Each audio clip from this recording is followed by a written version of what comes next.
Chat into the YouTube of the future. There were some major announcements today. Time to mute. Don't worry, Wistful, I got you. Hold on. Ban Wistful Dragon. Okay. There we go. Never have to look at that again. There were some major announcements today where they are going to be announcing new legendaries, new expansion, and many other things. And oh my god, I am going to give you all the facts, which is really easy because there's not a lot of them. And we're going to give you the speculations. All right? Here we go.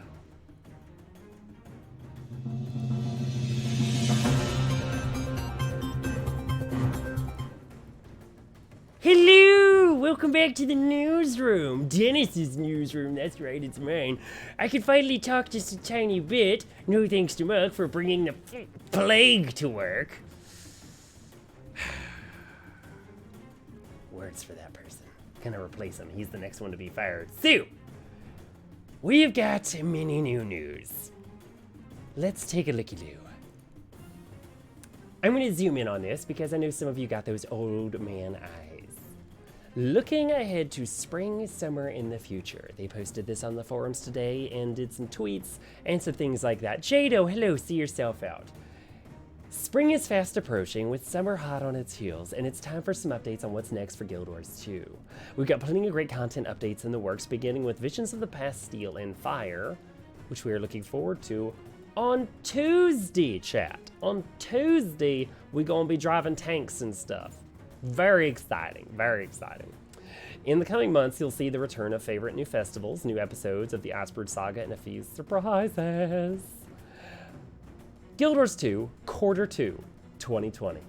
Festivals. The Super Adventure Festival, that's the Super Adventure Box, or SAB for short. It is an 8-bit event. We jump around in a land kind of like Mario, and you can get some very cool 8-bit weaponry, such as a gun that I like to call the Duck Hunt gun, and it literally sounds like, you know, pew, pew, pew, and it shoots like 8-bit bullets. It's a lot of fun stuff that you could get there. If you've never been in that event, you can look forward to that. It's very exciting. Dragon Bash, where we fight holographic versions of previous bosses we've killed. Very exciting. The currency for Dragon Bash, as I recall, is Jor Breakers, named after Jormag. Candy. We're all gluttons for candy. PvE, the Icebrood Saga Episode 3 is soon to come out. Now, I do not think they consider Visions of the Past Steel and Fire to be Icebrood Saga Episode 3. So I think Icebrood Saga Episode 3 is a completely separate thing that is coming out. Now, Steel and Fire, we already know from one of our previous videos of picking through some of their stuff, it is going to talk about what happened to Almora. If you're not caught up on the story, too bad, you're about to be spoiled rotten. In Grothmar Valley, we found Almora. She was gone, and a lot of people, the die-hard nerds, were very upset that they did not make her death more fantastical because she was such a major character. However, in the preview for Visions of the Past Steel and Fire, there was a scene where Ryland runs into Almora, and it's like, oh my god, we're going to get to see what happened to her. They had this planned out all along, those sneaky buggers.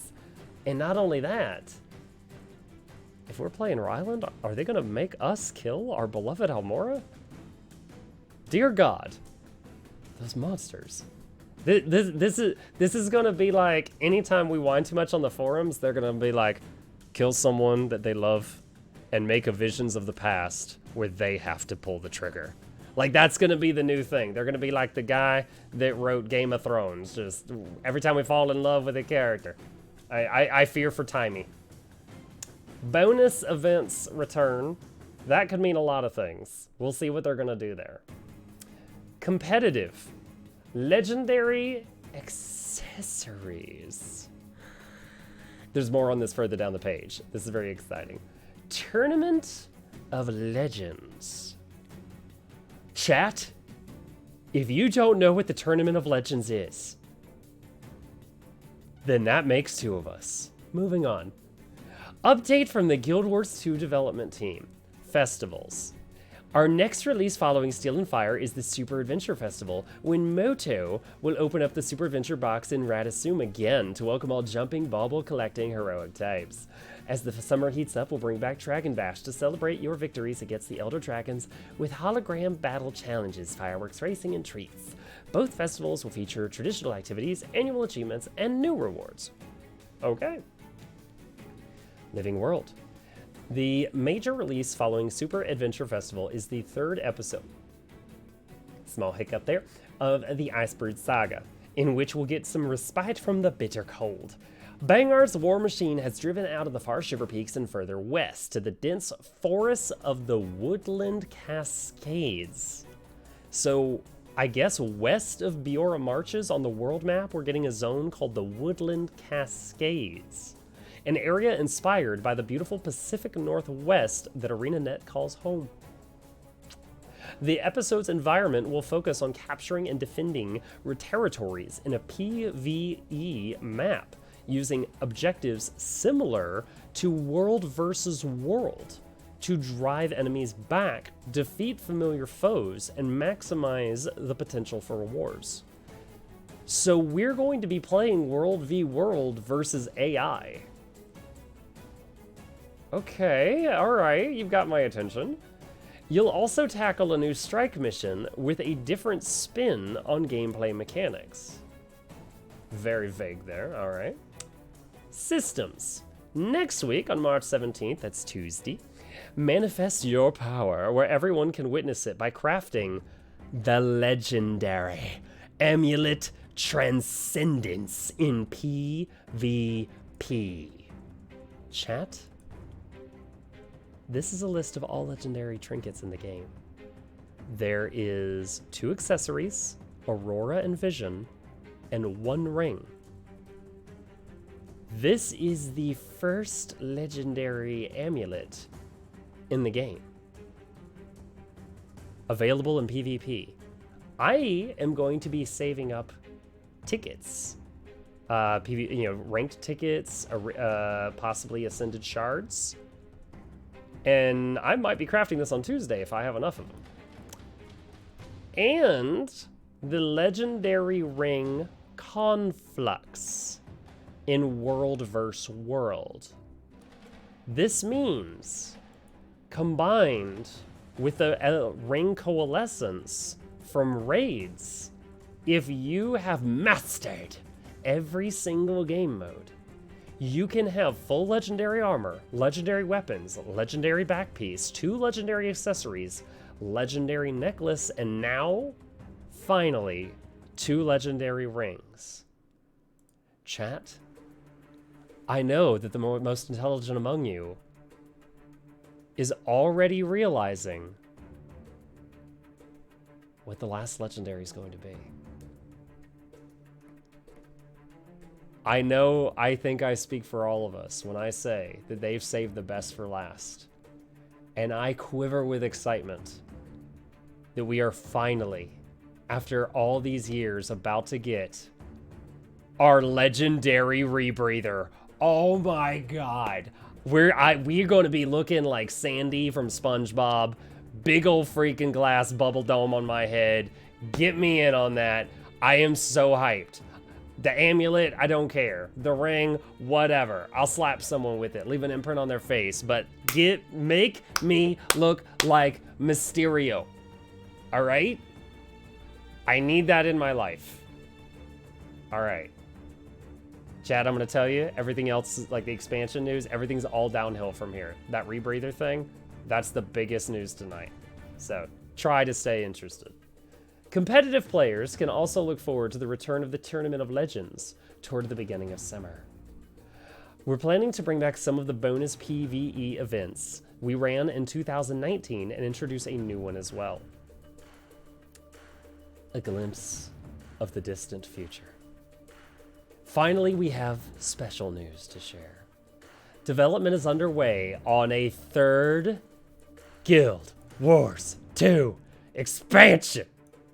The team is hard at work, and it's much too soon to talk about any details right now, picture of Cantha, including features, picture of Cantha, story, picture of Cantha, release date, I shouldn't say it again because it doesn't really relevant there, or development timeline.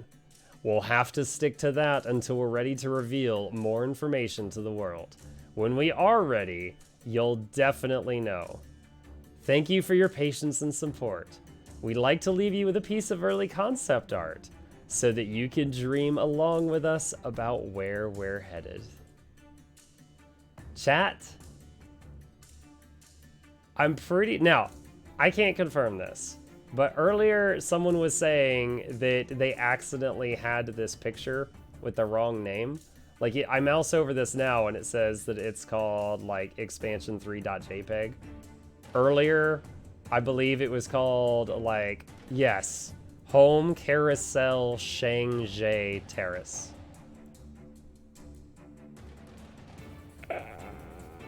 Oh my god. Now, chat. So much to say, so much theory crafting to do on this. However, we're gonna need the big close-up camera for this, all right? So, we're gonna turn it back to Muck, and we're going to go over the rest of this. Don't touch that dial.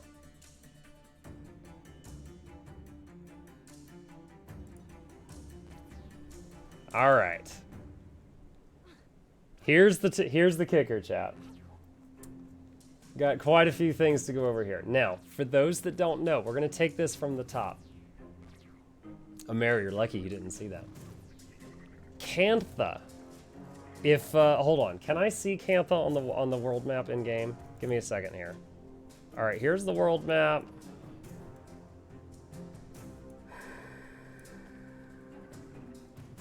Scavenger, is it this? Is it Scavenger's Causeway?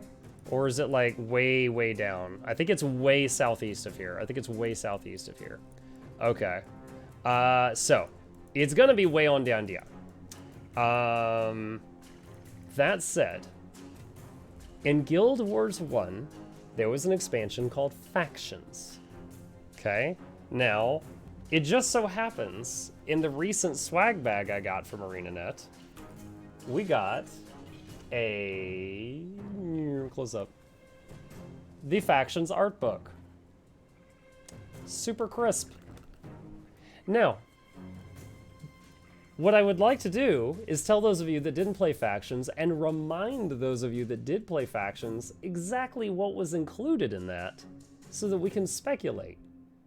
This is the store page to buy Factions, okay?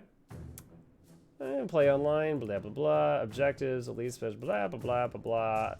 Alliance battles were added. Chat, one might even call a battle between two massive alliances a war of guilds, if you will. Perhaps even a guild war? Maybe? There's been a bit of a kickback in Guild Wars 2, ever since the beginning, that it doesn't actually have Guild Wars. So it would be really interesting if they bring that back. They added 2 new classes, which I don't know if are listed on this page. I'll get to that soon, Doll's Goddess. I see you, though. They added 2 more classes, though. They added the Assassin, which is this lovely lady covered in knives. And they added the Ritualist, which, oh, hold on. Hopefully this shows up well. That's the Assassin and the Ritualist. Those lovely ladies and their male counterparts were added in Factions. Now, honestly, the Assassin is not that different from a stab thief, okay? So, if they go the route, they've got a precedent with expansions of adding an elite spec to every single class. If they did that, I would predict the Assassin would be the new elite spec for Thief. It's too dang similar to make an entire new class, in my opinion. Now, the Ritualist. Let me open something up here. The Ritualist, this is coming straight from their wiki page, where the Ranger lives as one with the spirit world. The Ritualist can and will be its master. Another class similarity they wrote is the Ritualist will also use the remains of the dead to defend the living, but not by reanimating the corpses as a necromancer would, but through the ritual uses of urns and ashes. So, predictions. In Heart of Thorns, they added the Revenant. I'm going to go from least likely to most likely here.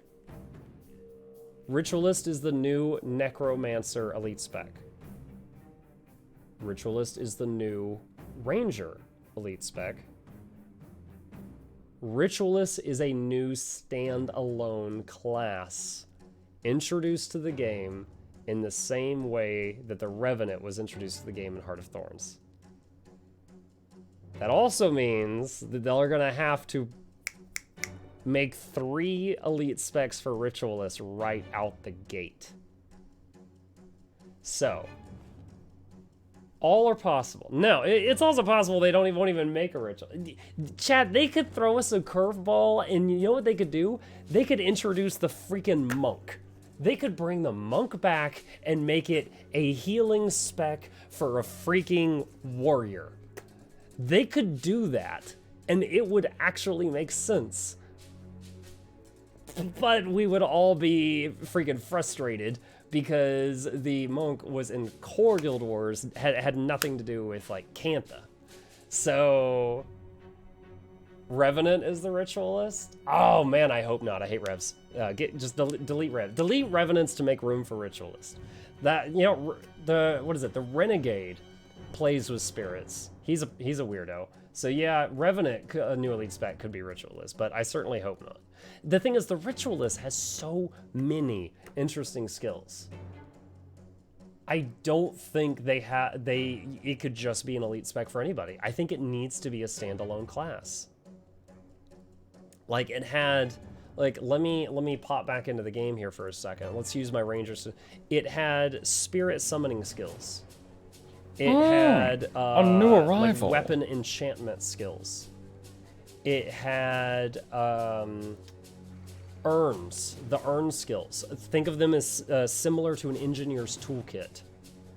It replaced what was in your hand with literally an urn of a dead person's ashes, and your stats were different while you were holding it.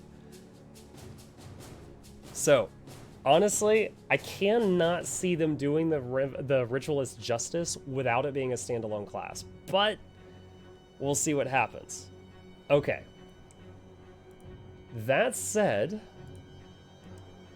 Hot added guild halls. Path of Fire added guild halls. Cantha guild halls? So, talking about that, I should have bookmarked it. Hold on. There's one. Here we go. For those that haven't seen it, this is what most of Cantha look like. That's a shanty town. Like, what that up there that looks like that's the roofs. Yeah, the slums. It was like the entire city was like a sheet metal jungle. It was insane. Yeah, it was crazy. Now there were other places that looked a lot nicer. Oh, hey, check it out. Here's the flying sword wings that we have in the Guild Wars 2 now. This is their concept art in the first game. But yeah, so we'll see what they're gonna do about that. Heart of Thorns added scribing. So they could potentially add another trade skill. I don't know what trade skill I could think of that we don't already have. I immediately think of, like, WoW added inscription later on. We've kind of already got inscription. I think of, like, archaeology. I don't know. We'll see. Hot added the first raids. Path of Fire added additional raids. So surely there's going to be more raids, right? Let's see. Sure. The Luxons and the Kurziks. Like, the factions was called factions. Those were some of the factions. You had to choose a side. When you made a character, you typically joined the Luxons or the Kurziks, and you would decide which quest line you were going to do, and the other guys would hate you unless you eventually worked on both of them. So I can't think of a spot in Guild Wars 2 where they've done that, because if you devote development time to two different competing factions, and most people only experience one or the other, then that's stuff, you know, time you spent developing stuff that half your audience never sees. So from a business standpoint, there is a trade-off to that.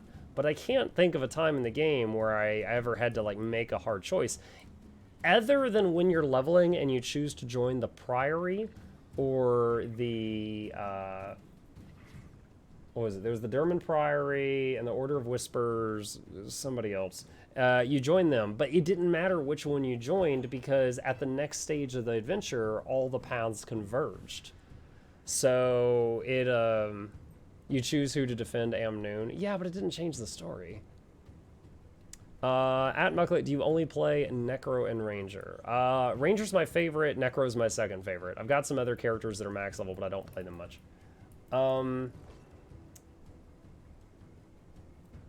Lastly, I want to talk to you about when they added factions to the game, what they did.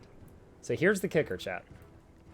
When you played Guild Wars 1 and you made a new character, you would start in, you know, that new character's area. So let's use Guild Wars 2 as an example. You know, if you're in Asura, you would start in Metrical Province and you'd start your adventure. Whether it's Heart of Thorns is out or Path of Fire is out, if you made an Asura, you would start here. Now, after Ritualist and Assassin came out, if you wanted to play them, you couldn't start your journey there. You had to play the second campaign. That's a whole world of possibilities. So imagine, just a hypothetical, if they had in Cantha, if they had a level 1 to 10 area, a 10 to 30 area, 30 to 60 area, and so on, just enough areas to level a character, and you could choose, when you made a new tune from that day forward, if you did the Zaitan story or the Cantha story to get to 60. That would match how Guild Wars 1 did it.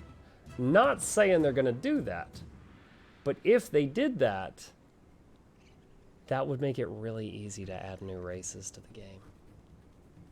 See, right now, it would be kind of, it would, from a developmental standpoint, you mean 80? No, I didn't.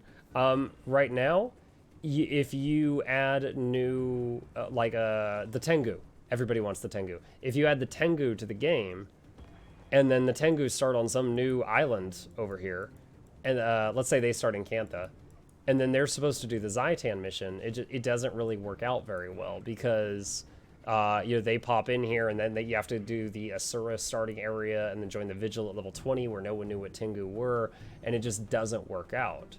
Now, you know, in Guild Wars 1, you cannot take a Ritualist and go to the Prophecy story. It doesn't let you do that. In World of Warcraft, you can't take a Death Knight and start it in the level 1 area. Death Knights start at level 55, I think. Like, they just, that's where their story begins. So they could use any of those methods to add a new race. Now, there's no precedent for them adding new races to the game. They've never done that. They've not added Tengu. I think Tengu were cut from the original, is the rumor. I don't have confirmation of that, but there's no precedent. There is precedent for elite specs. There's precedent for new classes. There's no precedent so far for new races. But they do have the opportunity to do that. They add combat tonics instead of new races. Yeah, God, there's so many places that don't let you use the combat tonic, so it's not very enjoyable. Tengu won't happen because of armor skin and not because of zone.